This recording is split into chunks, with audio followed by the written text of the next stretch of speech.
Chilli powder, ಸಖತ್ ಖಾರ ಬಣ್ಣ ಮತ್ತು ರುಚಿ ಆಚಿ ಚಿಲ್ಲಿ ಪೌಡರ್. ಬೆಳ್ತಂಗಡಿ ಠಾಣೆ ಮೇಲ್ದರ್ಜೆಗೆ. ಬೆಳ್ತಂಗಡಿಯಲ್ಲಿ ಡಿವೈಎಸ್ಪಿ ಉಪವಿಭಾಗ ಘೋಷಣೆ. ಡಿವೈಎಸ್ಪಿ ಸಬ್ ಡಿವಿಷನ್ಗೆ ಸ್ಥಳೀಯ ಶಾಸಕರಿಂದಲೇ ವಿರೋಧ. ಬೆಳ್ತಂಗಡಿ ಶಾಸಕ ಹರೀಶ್ ಪೂಂಜಾ ತೀವ್ರ ವಿರೋಧವನ್ನ ವ್ಯಕ್ತಪಡಿಸ್ತಾ ಇದ್ದಾರೆ.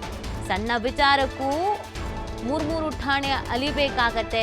ಬಿಜೆಪಿ ಸರ್ಕಾರದ ಅವಧಿಯಲ್ಲಿ ಈ ಪ್ರಯತ್ನಕ್ಕೆ ವಿರೋಧಿಸಲಾಗಿತ್ತು. ಈಗ ಜನಪ್ರತಿನಿಧಿಗಳ ಗಮನಕ್ಕೆ ತರದೆ ಕೈ ಸರ್ಕಾರ ಈ ನಿರ್ಧಾರವನ್ನು ತೆಗೆದುಕೊಂಡಿದೆ ಅಂತ ಬೆಳ್ತಂಗಡಿಯಲ್ಲಿ ಶಾಸಕ ಹರೀಶ್ ಪೂಂಜಾ ಭಾರಿ ವಿರೋಧವನ್ನ ವ್ಯಕ್ತಪಡಿಸ್ತಾ ಇದ್ದಾರೆ.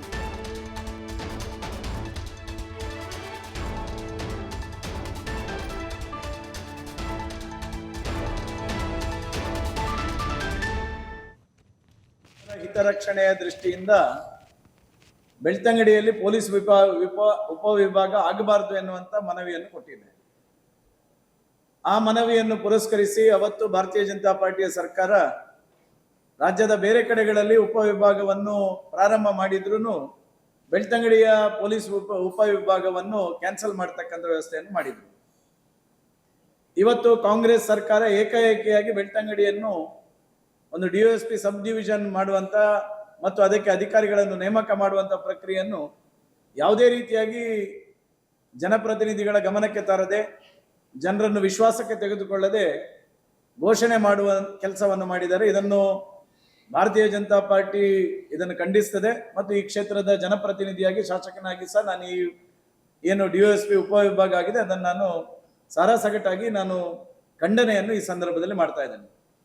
ಈಗ ಕೇಳಬಹುದು, ನೀವು ಯಾಕೆ ನೀವು ಇದನ್ನು ಖಂಡಿಸ್ತೀರಿ ಮತ್ತು ಯಾಕೆ ಇದನ್ನು ನೀವು ವಿರೋಧಿಸ್ತೀರಿ ಅಂತ ಹೇಳಿ.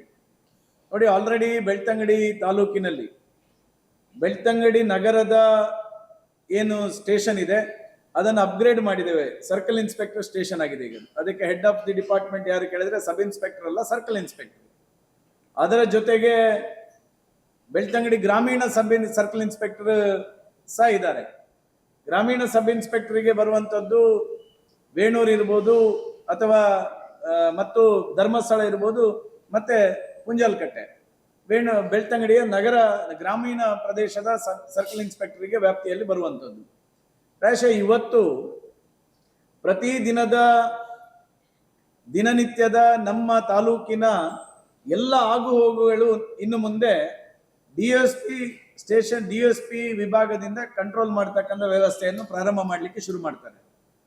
ಶುರು ಮಾಡಿದ ನಂತರ ಇಲ್ಲಿಯ ಪ್ರತಿಯೊಂದು ಕಾರ್ಯಕ್ರಮಕ್ಕೆ ನಾವು ಒಂದ್ಸಲ ಸ್ಟೇಷನ್ಗೆ ಅಲಿಬೇಕಾದಂಥ ಪರಿಸ್ಥಿತಿ ಬರ್ತದೆ, ಒಂದ್ಸಲ ಸರ್ಕಲ್ ಇನ್ಸ್ಪೆಕ್ಟರ್ ಸ್ಟೇಷನ್ಗೆ ಅಲಿಬೇಕಾದಂಥ ಪರಿಸ್ಥಿತಿ ಬರ್ತದೆ.